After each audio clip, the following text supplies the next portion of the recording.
नमस्कार, बहुत स्वागत आप सभी का। आप देख रहे हैं भारत 24। आपके साथ मैं हूं प्रिया सिन्हा। बुलेटिन की शुरुआत इस वक्त की बड़ी खबर के साथ जो कि मिल रही है महाराष्ट्र से।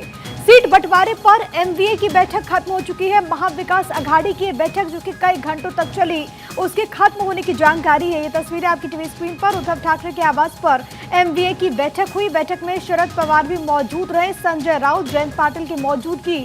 और जो खबरें अभी तक निकल करके सामने आई हैं, उनके अनुसार यहां पर सीट शेयरिंग फॉर्मूले को लेकर के चर्चा हुई है। सबसे बड़ी बात है कि 48 लोकसभा की सीटें हैं महाराष्ट्र में, जहां पर एक तरफ आईएनडीआईए ब्लॉक के कई दल जो कि साथ छोड़ते हुए नजर आ रहे हैं, कई ऐसे दल जिनके साथ कोऑर्डिनेशन बिठाने की कोशिश है, कई राज्यों में सीट शेयरिंग को लेकर के सहमति बन चुकी है। तो वहीं दूसरी तरफ 48 लोकसभा सीटों वाले महाराष्ट्र में अभी तक आईएनडीआईए को लेकर यानी कि महाविकास अघाड़ी को लेकर के कोई फॉर्मूला निकल करके सामने नहीं आया है। और अब जानकारी यह है कि इसको लेकर के एक मीटिंग चली है। अभिषेक मेरे साथ, मेरे सहयोगी तमाम जानकारी के साथ इस वक्त जुड़ गए हैं। अभिषेक, एक लंबा इंतजार किया जा रहा है कि आखिरकार एमवीए में यानी कि महाविकास अघाड़ी के बीच फॉर्मूला क्या सेट होगा 48 लोकसभा सीटों के लिए। अब जो मीटिंग चल रही थी वो खत्म हो गई है। क्या कुछ आपके सूत्र जानकारी दे रहे, इस बैठक में किन बातों पर चर्चा हुई है?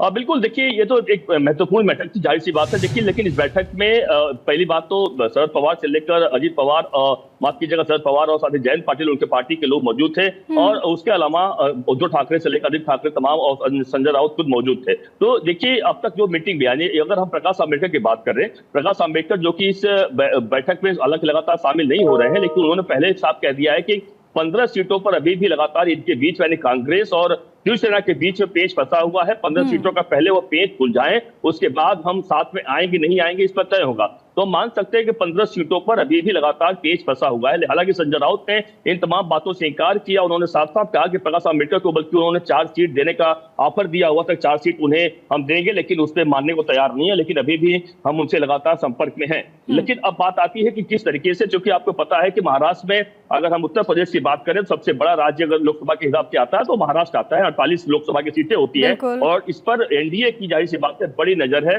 और एनडीए की नजर के मतलब साफ हो जाता है कि उनका टारगेट है कि 45 किस तरीके से हम यहाँ पर सीटें जीत सके। कारण देखिए साफ है कि जो महाविकास अघाड़ी यानी इसको हम एनडीए कहते हैं, यानी इसको एनडीए गठबंधन कहते हैं, वह कहीं न कहीं इस स्थिति में मजबूत है कि उन्हें सहानुभूति वोट मिल सकता है। कहीं सर्वे हुआ था कई चीजों पे, यह कहा जा रहा है कि एमवीए को अधिक सीटें मिल सकती है। और यही कारण है कि एनडीए की तरफ से यानी महायुति जो बीजेपी और शिवसेना की तरफ से अभी तक तमाम चीजों का खुलासा नहीं किया गया। वो भी चाह रहे हैं एक सीट पर लगातार पिछले लोकसभा चुनाव के बाद महाराष्ट्र की सियासत में बहुत उथल पुथल हमने देखा, तख्ता पलट भी हमने देखा। लेकिन अभी जो सिचुएशन है, खासतौर पर ऐसे हालात में जब दो प्रमुख दल, चाहे वो एनसीपी की बात करें या फिर हम बात करें शिवसेना की, दोनों के दो धड़े हो चुके हैं। क्या इस सिचुएशन में भी ये दोनों दल आईएनडीआईए ब्लॉक के क्या बार्गेनिंग सिचुएशन में आपको इस वक्त नजर आ रहे हैं?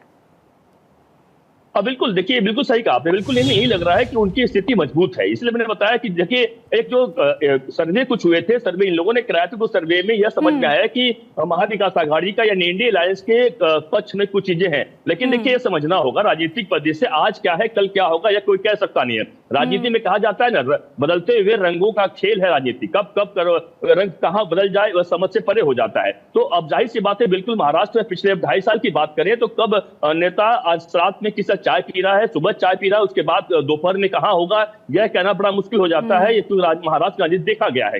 तो यह जाहिर सी बात है कि अब समझ में आने लगा है कि महाविकास अघाड़ी को कि शायद उसकी नैया किस तरीके से पार लगे इस गठबंधन में, इस चुनाव में। खासतौर से आपको पता है कि 2019 के लोकसभा के चुनाव में जाहिर सी बात है कि एनडीए अलायंस की, उस वक्त एनडीए अलायंस नहीं था, लेकिन कांग्रेस, एनसीपी और अन्य जो पार्टी थे उनको कहीं कहीं बड़ा नुकसान उठाना पड़ा था। तो यह चाह रहे हैं कि इस बार कम से कम हम अच्छी स्थिति में, अगर सर्वे के मुताबिक है तो उस हिसाब से चाह रहे हैं कि हम अच्छी सीटें जीत सकते हैं। उनको इस आधार पर है, देखिए आप आधार की बात कर रही है तो आधार इस बात पर है, उन्हें लग रहा है कि जो इमोशन वोट है यानी जो धोखेबाजी की गई है उद्धव ठाकरे से लेकर शरद पवार लगातार इस बात पे कह रहे हैं कि उनका धोखाबाजी की गई है और उनको धोखा देकर अजित पवार अलग गए हैं, शरद पवार को धोखा देकर एकनाथ शिंदे शिवसेना से अलग गए हैं। बाला साहब ठाकरे के साजिश रहे, जाहिर सी बात है, और उद्धव ठाकरे के पीठ पे छुरा घोपा है। तो यह उन्हें लग रहा है उद्धव ठाकरे को, अजित और शरद पवार को, कि हो सकता है कि जो एक इमोशनल वोट होता है वह उनके साथ जुड़े। देखिए, बताया कि जब चुनाव प्रचार तेजी शुरू होगा, अभी तो उम्मीदवारों का चयन तय हो रहा है कौन कितने चुनाव लड़ेगा, लेकिन जब चुनाव प्रचार शुरू होगा उस वक्त कई चीजों पे रंग बदल जाते हैं। ये एक बड़ी बात है अभिषेक, जिसका जिक्र है। आप कर रहे हैं कि दोनों ये दल मान रहे हैं, चाहे वो शिवसेना हो या फिर एनसीपी, कि जो सिंपैथी वोट है वो तो हमारे फेवर में जाएगा और इसी वजह से कुछ सीटों को लेकर के पेंच फंसा हुआ है। लेकिन क्या एग्जैक्टली अभी तक हालात इसको लेकर के कंफर्म हुए हैं क्या, कि कौन कौन सी ऐसी सीटें हैं जहां पर पेंच फंसा हुआ है और बीच का रास्ता क्या कुछ निकल सकता है? बिल्कुल, देखिए, अगर हम एक आंकड़े की बात करें, टोटल 48 सीटें हैं। 48 सीटों में से 20 से अधिक सीटों पर शिवसेना यानी उद्धव ठाकरे चुनाव लड़ना चाहते हैं, उनकी पार्टी शिवसेना चुनाव चाहती है। वह चाहते हैं कि सबसे बड़ी पार्टी के रूप में शिवसेना रहे। वहीं कांग्रेस जो है दूसरे नंबर पर लड़े, करीबन उनको भी अधिक से अधिक सीटें, अगर 17 से 18 सीटें वो चाहती लड़ने के लिए। वही एनसीपी यानी शरद पवार का भी रुतबा काफी हाई रहने वाला, क्योंकि वो भी चाहते हैं कि अधिक से अधिक सीटों पर चुनाव लड़े। देखिए, इसमें इसीलिए करीबन 4 सीटें दी जा रही थी प्रकाश आंबेडकर को। प्रकाश आंबेडकर, क्योंकि इसलिए बता दूं, प्रकाश आंबेडकर का एक भूमिका बड़ी हो जाती है। अगर वह महाविकास आघाड़ी में नहीं आते हैं तो कहीं न कहीं महाविकास आघाड़ी के लिए बड़ी दिक्कत हो सकती है। कारण साफ है कि 2019 में वही प्रकाश आंबेडकर हैं जिन्होंने कई सीटों पर अपनी उम्मीदवार खड़े किए थे और उसकी वजह से भारी भरकम वोट उनके उम्मीदवार ने लिया था। किसी ने 1 लाख, 1.5 लाख, 2 लाख तक वोट लिया था। मतलब समझिए, कई सारे जो कांग्रेस के उम्मीदवार हैं, एनसीपी के उम्मीदवार हैं, उनको हार के सामना करना पड़ा था।